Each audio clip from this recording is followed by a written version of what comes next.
ఏ తీగ పువ్వునో ఏ కొమ్మ తేచినో కలిసింది ఏ వింత అనుబంధమౌనో తెలిసి తెలియని అభిమానమౌనో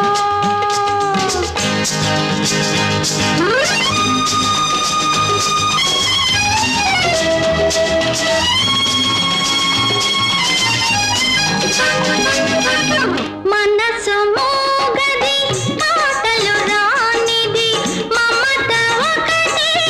అది నేర్చినది మనసు మోగది మాటలు రానిది మమత ఒకటి అది నేర్చినది அப்படியா పెద్ద అర్థమైనట్టు